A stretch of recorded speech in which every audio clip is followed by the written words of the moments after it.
Assalamualaikum warahmatullahi wabarakatuh. Di sini kami akan menjelaskan mengenai akuntansi masjid. Sebelum itu kami akan menjelaskan bahwa akuntansi dibagi menjadi dua kelompok, yaitu akuntansi untuk bisnis yang mana pada umumnya seperti akuntansi pada perusahaan jasa, perusahaan dagang, manufaktur, maupun yang lainnya. Dan yang kedua adalah akuntansi untuk organisasi nirlaba. Untuk organisasi nirlaba ini dibedakan menjadi dua entitas, yaitu entitas pemerintahan dan juga entitas nirlaba non pemerintahan. Untuk akuntansi masjid ini, dia termasuk ke dalam akuntansi untuk organisasi nirlaba.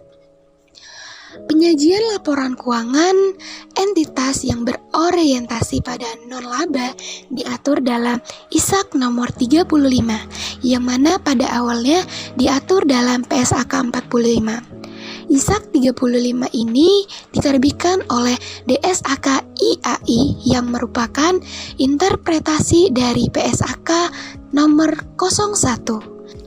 Lalu, apa sih pengertian akuntansi masjid? Akuntansi masjid pada dasarnya sama seperti akuntansi pada umumnya, yaitu merupakan proses pengidentifikasian, pengukuran, pencatatan, dan pelaporan transaksi-transaksi keuangan oleh sebuah organisasi. Nah, di sini biasanya disebut takmir, yang mana merupakan bentuk pertanggungjawabannya dalam mengelola sumber daya masjid. Pencatatan untuk akuntansi masjid ini dilakukan sesuai dengan prinsip keadilan, kebenaran, dan pertanggungjawaban. Selain sebagai bentuk pertanggungjawaban takmir masjid, dia juga bertindak sebagai pengelola dan juga menyediakan informasi yang dibutuhkan untuk mengambil keputusan. Lalu, apa sih konsep dasar akuntansi? Untuk konsep dasar akuntansi ini diberikan dalam wujud persamaan dasar akuntansi. Persamaan dasar akuntansi ini bertujuan untuk menyeimbangkan pencatatan antara aktiva dan juga pasiva.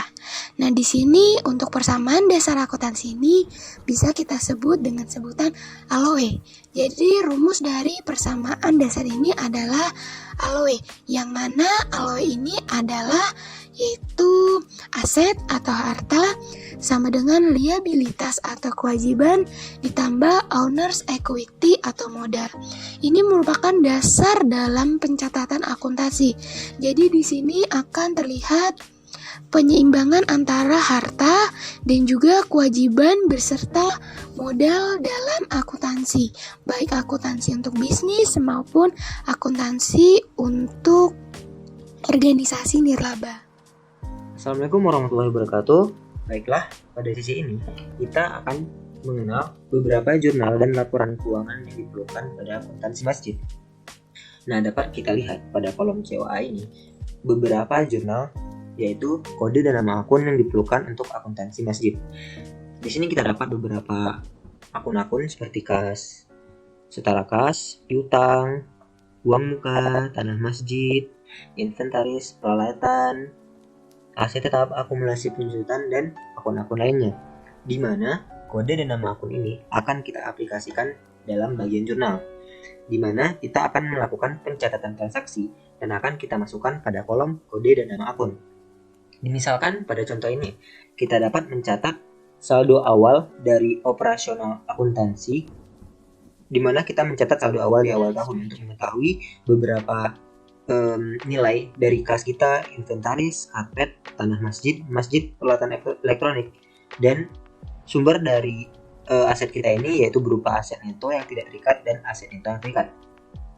Nah, disinilah kita dapat mengaplikasikan akun-akun yang dapat kita lakukan untuk melakukan pencatatan transaksi. Nah, adapun laporan keuangan yang diperlukan atau yang akan dihasilkan pada akuntansi masjid yaitu berupa laporan penghasilan komprehensif. Laporan penghasilan komprehensif ini berisi pendapatan dan beban masjid, yang mana pendapatan dan beban masjid ini akan menghasilkan surplus atau defisit yang berasal dari selisih dari pendapatan dan beban beserta kerugian maupun keuntungan. Surplus atau defisit ini akan menghasilkan total penghasilan komprehensif apabila dijumlahkan dengan penghasilan komprehensif lainnya. Surplus atau defisit ini akan berpengaruh pada laporan perubahan aset neto. Yang kedua adalah laporan perubahan aset neto, di mana laporan perubahan aset neto ini berisi informasi tentang aset neto tanpa pembatasan dari pemberi sumber daya, yang mana berisi tentang saldo awal, surplus atau defisit tahun berjalan, tanpa pembatasan dari pemberi sumber daya dari laporan penghasilan komprehensif, sehingga akan menghasilkan aset neto, lalu ditambahkan dengan aset neto yang dibebaskan dari pembatasan, sehingga menghasilkan saldo akhir dari aset neto tanpa pembatasan dari pemberi sumber daya. Di sini juga memberi kita informasi tentang akumulasi penghasilan komprehensif lain, dan juga berisi informasi tentang aset neto dengan pembatasan dari pemberi sumber daya, di mana surplus defisit tahun berjalannya itu berasal dari laporan penghasilan komprehensif, sehingga kita akan mengetahui total aset neto kita. Selanjutnya ada laporan arus kas. Laporan arus kas ini akan berisi informasi mengenai arus kas dari aktivitas operasi, arus kas dari aktivitas investasi, dan arus kas dari aktivitas pendanaan. Dan juga laporan yang diperlukan seperti neraca akan menggambarkan berapa jumlah aset, liabilitas, dan akan menghasilkan total aset neto dan total liabilitas dan aset neto dari suatu masjid. Nah, itulah jurnal-jurnal dan laporan keuangan yang diperlukan pada akuntansi masjid.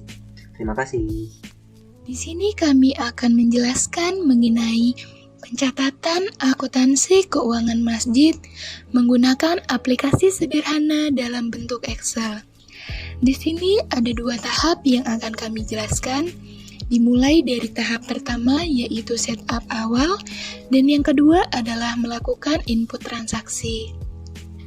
Pada tahap awal yaitu setup awal, kita akan mulai dengan melakukan pengisian identitas masjid, di mana identitas masjid terdiri dari nama masjid, alamat, kota atau kabupaten, akhir tahun buku, lalu tidak lupa untuk mencantumkan nama dan juga nomor induk kependudukan dari petugas akuntansi dan juga ketua yayasan masjid.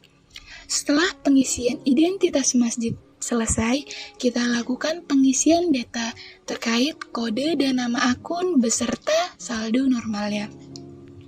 Untuk kode dan nama akun tersebut, ini akan disesuaikan dengan pedoman masing-masing masjid dan juga sesuai kebutuhannya. Di sini sudah terdapat kode dan nama akun yang tersedia beserta saldo normalnya. Lalu kita mencatat sampai kode dan nama akun ini selesai. Setelah selesai, kita melakukan pengisian data terkait dengan anggaran masjid.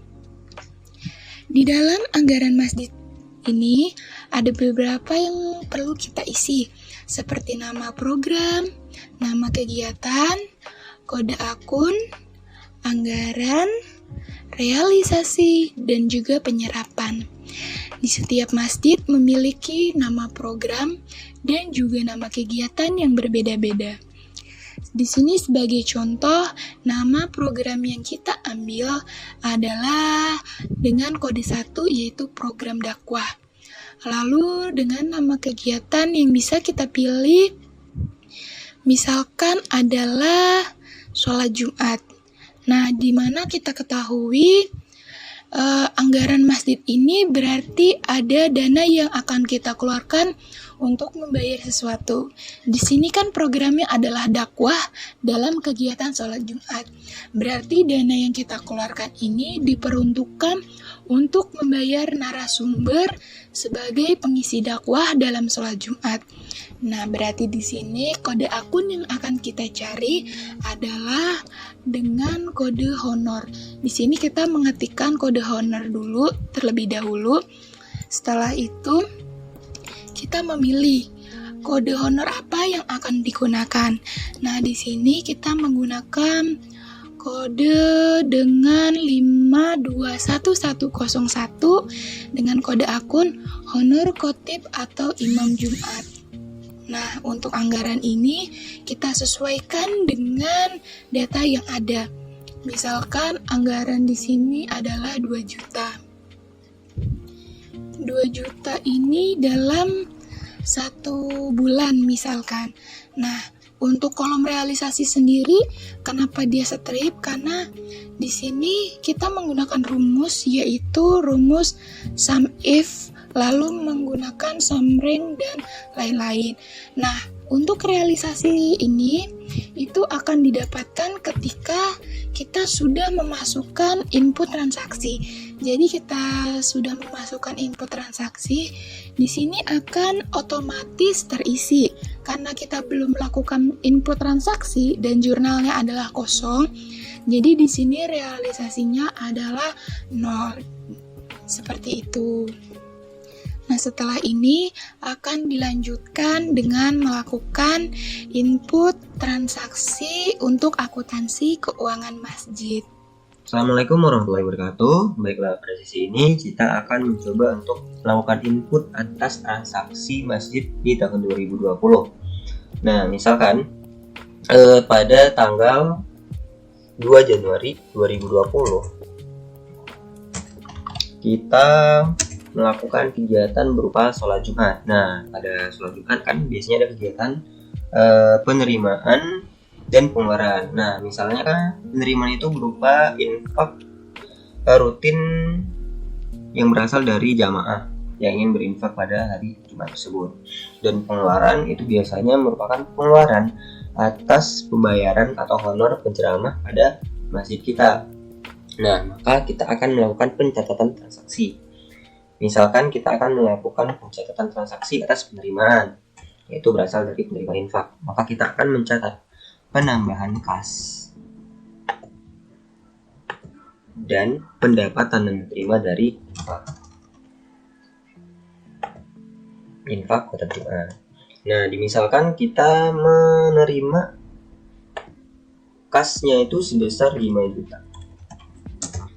Dan pendapatannya itu, pendapatan yang diterima dari infak itu sebesar 5 juta. Nah, maka kas kita akan bertambah 5 juta yang berasal dari pendapatan infak pada Jumat sebesar 5 juta. Nah, atas infak ini merupakan kegiatan operasional masjid. Kenapa? Karena hari Jumat atau ibadah hari Jumat merupakan kegiatan operasional masjid yang dilakukan setiap minggu. Program ini pun merupakan program siswa karena merupakan program infak Jumat. Kelompok kerja yang mengatur atau melakukan pekerjaan atas program ini merupakan kelompok kerja penyaluran JIS, karena ini sangkut pautnya adalah atas infak Jumat. JIS dana sendiri merupakan jenis dana yang tidak terikat, karena infak Jumat sendiri merupakan kegiatan yang selalu rutin setiap Jumat dan boleh siapa saja yang melakukan infak, tidak ditentukan, boleh siapa saja. Nah, uraian kita bisa mencatat uraian atas penerimaan ini berupa penerimaan infak Jumat. Misalkan nomor bukti atas transaksi ini adalah 001 02. Atas nama masjidnya Masjid Al-Aqsa kita catat. Nah, inilah kegiatan penerimaan atas transaksi penerimaan infak pada hari Jumat di Masjid Al-Aqsa. Nah, untuk menyamakan tabel atas dan bawah, kita tarik garisnya ke bawah dan kita tekan Ctrl D. Transaksi selanjutnya dimisalkan atas pembayaran penceramah pada hari Jumat tersebut pada tanggal yang sama. Misalkan kita akan mencatat pengeluaran atau beban masjid untuk pembayaran penceramah, itu ceramah. Maka kita akan mencatat pada akun debit, yaitu honor narasumber atau penceramah, karena beban saldo normalnya pada sisi kiri, yaitu debit. Maka kita akan mengurangi kas kita atas pembayaran narasumber atau penceramah pada hari Jumat tersebut pada sisi kredit. Kas, misalkan pembayaran penceramah pada hari Jumat tersebut 500.000, maka beban atas narasumber untuk penceramah sebesar 500.000 dan kas kita akan berkurang sebesar 500.000. Kegiatan misalnya kalau untuk ceramah ini kita catat sebagai kegiatan operasional masjid juga, karena ceramah pada Jumat merupakan kegiatan yang dilakukan terus-menerus pada hari Jumat. Misalkan programnya ini adalah program dakwah masih. Dan kelompok kerja yang mengatur program dakwah tersebut adalah kelompok kerja kita anggap ibadah kajian rutin. Karena selalu dilakukan pada hari Jumat. Jenis dana tentu saja tidak terikat. Nah, kita catat uraian ini secara manual. Kita misalkan ini merupakan pengeluaran. Anggap nomor bukti ini 001 strip 02 2020 dengan tanggal yang sama. Nah, inilah merupakan contoh input transaksi pada hari Jumat 2 Januari 2020. Ini merupakan penerimaan yang berasal dari infak kotak Jumat dan pengeluaran yang bersumber yang asalnya itu dari pengeluaran atas pembayaran penceramah. Kita menerima kas dari infak sebesar 5 juta dan mengeluarkan kas sebesar 500.000 untuk membayar penceramah. Nah, dapat kita lihat pada neraca saldo kas kita itu sebesar 4.500.000 karena penerimaan hari Jumat tadi itu 5 juta dikurangi 500.000 atas pembayaran penceramah. Nah, di sini kita dapat melihat juga pendapatan kita itu 5 juta karena pendapatan itu saldo normalnya di kredit, dan bebannya itu atas honor narasumber atau penceramah. Juga di laporan penghasilan komprehensif nih, kita menerima infak 5 juta dan ada beban tadi, ada dari program dakwah sebesar 500.000, sehingga kita dapat melihat surplus atau defisit dari keuangan kita pada hari itu sebesar 4.500.000.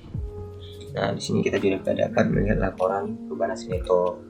Misalkan saldo awalnya itu 500 juta, maka ada surplus atas satu hari tersebut 4.500, maka kita dapat melihat saldo akhirnya itu sebesar 500 juta, 500. Nah, untuk transaksi maka akan muncul dari masing-masing. Nah, di sini juga di neraca kita akan melihat kas dan secara kas sebesar 4.500, sehingga total aset lancar kita itu 4.500, sehingga total aset kita sejumlah 4.500. Di situ, terima kasih.